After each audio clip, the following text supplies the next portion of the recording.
What's up guys, Philippe Farley du cabinet Farley Avocat. J'ai fait une capsule vidéo cette semaine sur la détresse psychologique que certains confrères, consoeurs vivaient autant dans la pratique en général que suite à la modification de notre pratique dans le contexte de la COVID-19. Et puis j'ai été particulièrement touché en apprenant dans les derniers jours qu'il y avait une étudiante ou un étudiant de l'école du barreau qui s'est enlevé la vie. Donc j'ai fait une chronique. Elle a été vue, honnêtement, je ne pensais pas que j'allais avoir autant de visionnements. Là. Il y a eu plusieurs milliers de visionnements sur ma chronique et ma capsule. Et j'ai eu beaucoup de témoignages de gens, donc des étudiants, des avocats, des avocates qui m'ont écrit. Ça m'a beaucoup touché. Donc, je reprends le collier ce matin. J'ai Marie-Ève Turmel, une étudiante à l'école du barreau, cohorte août 2021, qui m'a écrit puis elle m'a demandé de faire une petite capsule parce qu'il y a un certain dilemme actuellement. Je pense que vous avez jusqu'au 2, 3, 4 mai pour choisir si vous prenez les étudiants à l'école du barreau, si vous prenez le programme court intensif de 4 mois ou si vous prenez au préalable les cours préparatoires. Donc j'ai décidé de vous parler un peu de mon expérience au barreau. Moi, je suis habitué de dealer avec beaucoup de pression. Je suis l'associé principal de mon bureau. On a été, à un moment donné, on était 9 employés, 4 avocats. On incorporait plusieurs centaines de compagnies de construction par année. J'ai fait du litige, autant dans des dossiers stratégiques en matière de construction, également des dossiers en matière pénale contre l'UPAC. Donc, je suis habitué de faire des procès, je suis habitué d'avoir de la pression, je suis habitué de gérer différents projets en cours de route. Mais quand je regarde le bilan de mes 10-15 dernières années, l'expérience qui a été la plus marquante pour moi, ou dans les plus marquantes, ça a été mon passage à l'école du barreau en 2010-2011. Donc, encore après quasiment 10 ans, je me réveille de temps en temps, puis ça m'arrive 2-3 fois par année, de me réveiller puis d'avoir rêvé que l'école du barreau m'appelait puis qu'il avait recalculé mes notes. Et puis finalement, je n'avais pas passé, mais j'avais coulé. Là. Donc évidemment, là, je le prends avec un grain de sel, mais c'est à quel point cette expérience-là m'a marqué. Pour ma part, je ne suis pas gêné de le dire, je l'ai fait 2 fois mon barreau. La première fois, je l'ai fait dans un mindset qui était complètement désagréable. Dans ma tête, je suis arrivé là, j'étais déjà battu d'avance. Et la deuxième fois que je l'ai fait, suite à un échec, puis je vais vous expliquer un peu là, le bilan là, de mon échec, mais la deuxième fois, j'ai décidé de traiter la question comme étant un défi, un combat. Le combat de ma vie, évidemment.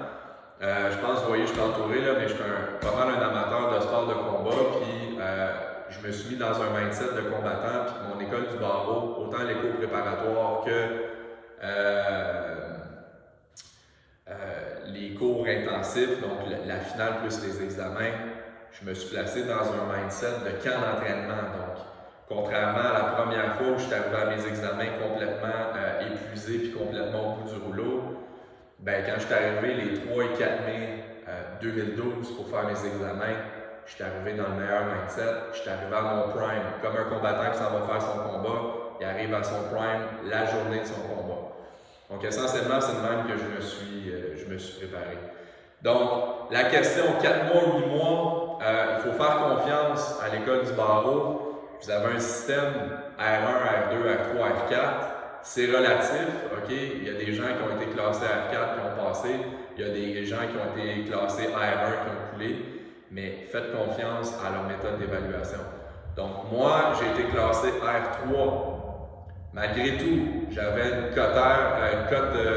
cote universitaire de 3,7. J'ai fait mon bac en ayant une moyenne de A-. Mes études au préalable, moi, mon parcours est assez singulier, là, mais j'ai fait 5 ans d'études à temps partiel. J'ai pas de diplôme d'études collégiales, fait que je suis allé me chercher 2 certificats avec des moyennes de 3,9, 3,95. Donc, j'étais un bon étudiant, j'ai toujours travaillé fort. La plupart du temps, j'assistais à mes cours, puis j'étais intense dans mes lectures. J'étais arrivé au bac en droit, j'ai fait mon bac en droit finalement à temps plein. Ça a très bien été, j'ai eu des bonnes moyennes, j'avais des bons résultats à mes travaux. J'étais un gars qui performait bien et qui gérait bien son stress. Essentiellement, j'étais arrivé à l'école du barreau, j'ai fini mon bac, puis ça c'est un considérant pour vous. Là, évidemment, pour la session du mois d'août, vous avez quand même un 2-3 mois pour vous reposer. Là.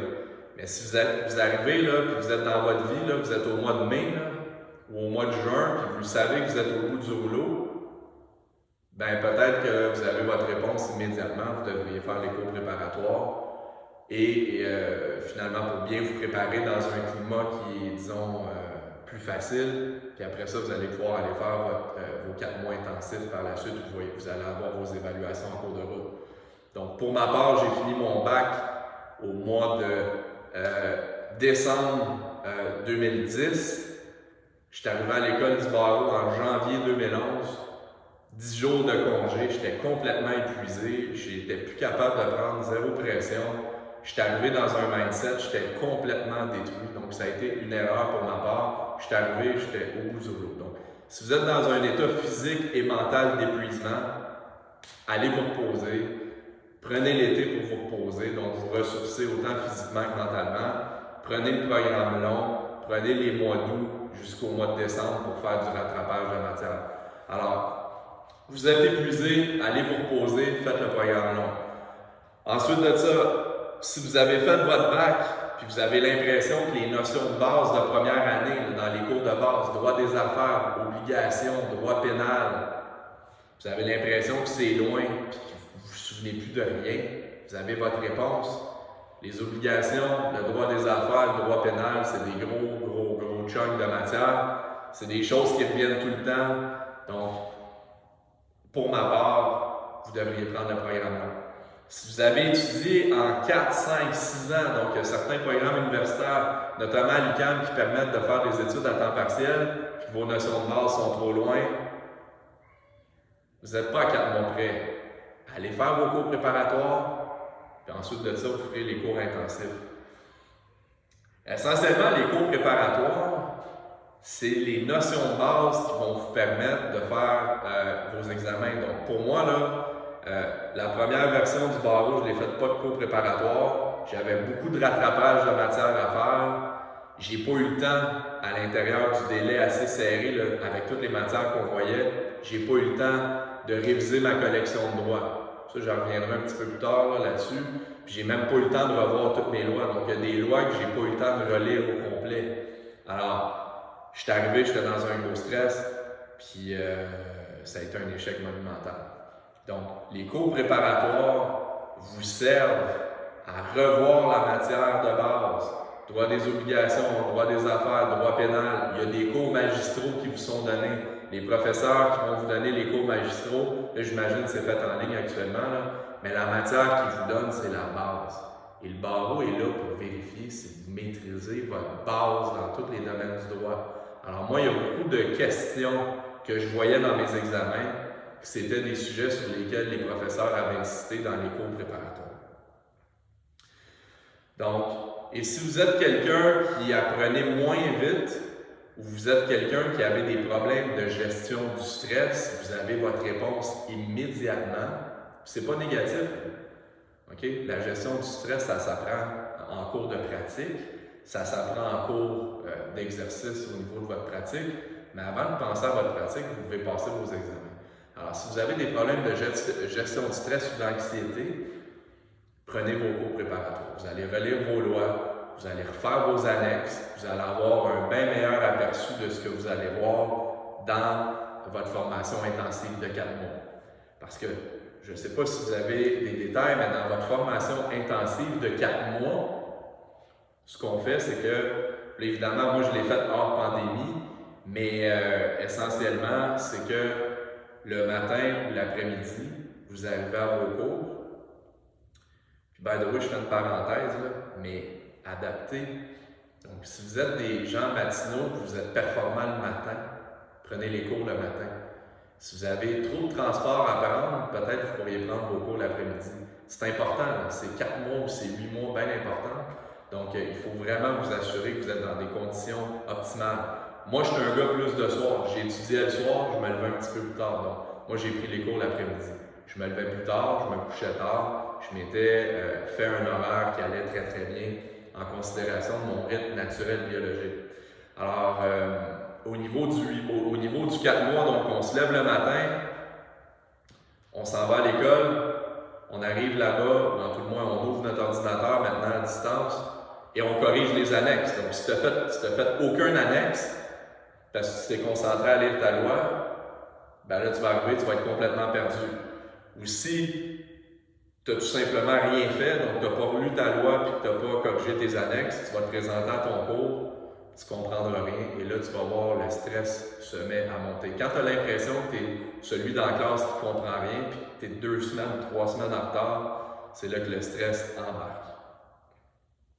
Alors, si tu as fait tes cours préalables, tes cours préparatoires, tu arrives là-bas, ben là, tu n'as plus besoin de faire du rattrapage de lecture. Là, tu te concentres sur tes annexes. Puis étant donné que tu as fait tes lectures préalables, ben tes annexes, les sujets, ben tu les as déjà vus. Tu les as déjà lus parce que tu te remémores ta loi que tu as déjà lue au bac. Essentiellement, c'est ça mon conseil. Donc, au quotidien, c'est ça qu'on fait pendant 4 mois intensifs. On se lève le matin, on corrige des annexes. Ensuite de ça, on sort, on mange, on s'en va refaire nos annexes du lendemain, puis on utilise souvent nos fins de semaine pour faire notre rattrapage ou pour préparer de la matière, pour faire nos révisions. Alors essentiellement, c'est ça, puis c'est ça pendant 4 mois. Ça fera l'objet d'une autre chronique, mais je vous le dis tout de suite, je vais sortir des chroniques sur différents sujets. J'ai déjà fait une liste de 10-12. Je fais ça bénévolement, ça me fait bien plaisir. S'il y a des gens qui peuvent mieux gérer leur stress en se basant sur mes expériences à moi, vraiment là, des expériences vraiment douloureuses, des expériences vraiment très très positives de mes 2 expériences au barreau. Je vais vous partager des trucs, puis les chroniques sont prêtes un petit peu plus structurées. Mais il y a une chose, vous avez encore le temps de vous préparer. Il y en a qui se posent la question, est-ce que je devrais travailler pendant mon barreau? La réponse, à mon avis, c'est non. Donc, c'est le moment charnière de ta carrière où tu passes d'un étudiant en droit à un futur avocat entre les deux, que tu sois content, pas content, fâché, contre le monde en général. Tu as besoin d'être membre du barreau si tu veux un jour t'appeler avocat. Pour être membre du barreau, tu dois passer tes examens. Alors, c'est un rite de passage, tu es obligé. Une fois que ça va être fait, ça va être derrière toi, mais tu dois le faire. Donc, maximise tes chances, mets toutes tes chances de ton bord. Alors, si tu as allé à la banque, là, c'est probablement le meilleur. Si tu as la chance d'avoir assez d'argent de côté, tant mieux, travaille pas. Si tu as peur de ne pas arriver financièrement, c'est peut-être le bon moment d'aller chercher une marge de crédit étudiante ou de faire une application Prêts et Bourses. C'est le meilleur investissement de ta vie. Tu vas avoir vraiment l'impression d'être en plein contrôle et tu vas être complètement dédié à la chose au niveau financier, mais surtout au niveau de ton temps. Petit conseil, vous allez avoir des amis, là en ce moment c'est moins pire parce qu'on ne peut pas sortir, on ne peut pas rien faire. Un petit conseil, ça vaudrait la peine d'aller faire les recharges de amitié, famille avant de commencer. Les gens ne vous verront pas ou quand ils vont voir, ils ne vous reconnaîtront pas. Vous allez être concentré dans vos études. Donc c'est important. Donc conjoint, conjointe, les enfants, il y en a qui font ça avec des enfants. Moi, ma stagiaire du barreau qui vient de terminer, elle a fait son bac, toutes ses études en travaillant avec nous autres. Elle a fait son barreau avec 4 enfants. Donc c'est quelqu'un qui a vraiment une organisation incroyable.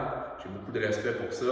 Mais puis on s'est rencontrés justement dans une conférence que je donnais pour le barreau. Essentiellement, il y a eu un travail de préparation.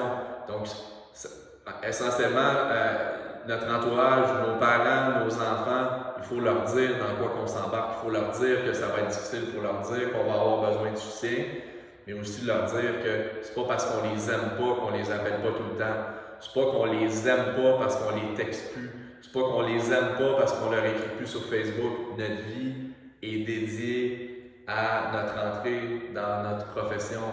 Puis notre vie, à ce moment-là, dans les 4 ou 8 mois, est dédiée à passer aux examens, idéalement du premier coup.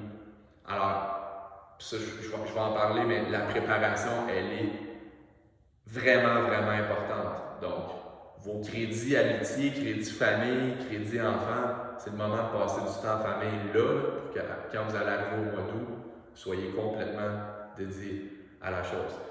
Puis quelque chose qui pour moi est vraiment, vraiment important dans la gestion du stress, puis je vous lance ça comme ça parce que ma prochaine chronique va arriver dans quelques jours, quelques semaines, c'est important d'arriver au barreau, à l'école, en forme. Donc, le plus possible, allez faire du sport, faites attention à votre alimentation, arrivez dans des bonnes considérations, arrivez en forme. Ça va être le combat de votre vie, tout se met d'arriver en forme. Donc, merci à tout le monde. Ceux qui ont des questions, moi, j'ai toujours été là pour répondre aux questions des étudiants. Donc, Philippe Farley, vous pouvez me rejoindre sur les différents réseaux sociaux, ça va me faire plaisir. Et puis, j'espère que ça aura répondu à vos interrogations. Donc, pour moi, en cas de doute, 8 mois. Si vous avez pleinement confiance en vos moyens, 4 mois, that's it, on le fait, on gagne le combat et puis on passe à autre chose. Donc, merci à tout le monde. Bonne journée.